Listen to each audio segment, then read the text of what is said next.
Hello, welcome to our daily reflection program, iGod Today. It's my pleasure to share with you the reflections of today's reading on 18th November, Sunday. As we are approaching the end of liturgical calendar year, the gospel today puts us in the right context. Jesus describes the end of time. In those days, after that tribulation, the sun will be darkened, and the moon will not give its light, and the stars will be falling from the sky, and the powers of heavens will be shaken.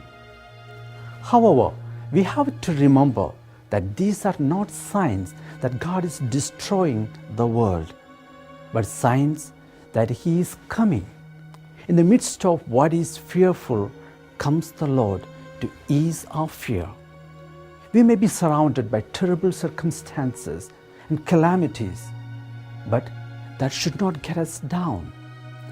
There will be always difficult moments in our lives.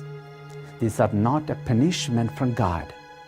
They are the entry point for His coming into our lives. The important thing is to look beyond, to read the signs of the time, and to believe in His reassuring word. The first reading from the book of Daniel speaks of the end of the world. Again, the purpose is not to speak of the future with fear, but to look at the present differently with the hope. What is happening at present might look terrible. It may appear that we are heading for worse times. Whatever happens, the Lord has not and will not abandon His people. The prophets were reassuring the people who were losing hope that they should not give up.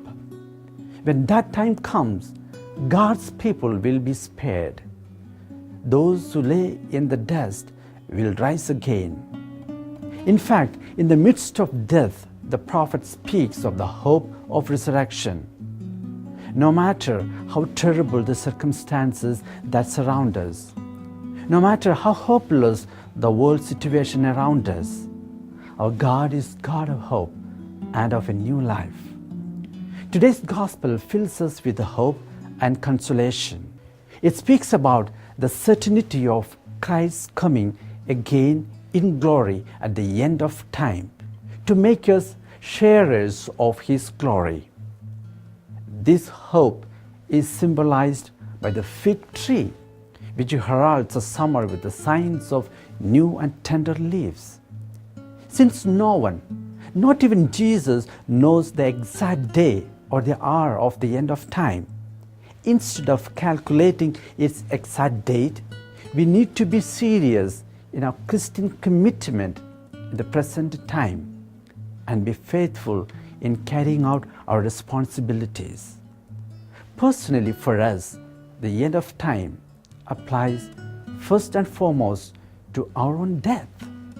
The uncertainty of the exact time of our death should motivate us to live our life in such a way that it actually does not matter when this will happen. It gives us the great task of making every day ready and fit to meet the Lord face to face. Thus, our life becomes a preparation to meet the King. Lord, in the uncertainties of life, make us always ready and prepared to meet You face to face. Amen. Thank you for your encouragement to the team that brings this daily reflection every day to you. You can support us so that we can continue to bring this message daily. You can support us with your contributions and with your donations by calling the number on the screen or by visiting our website and clicking on donate. Blessings always.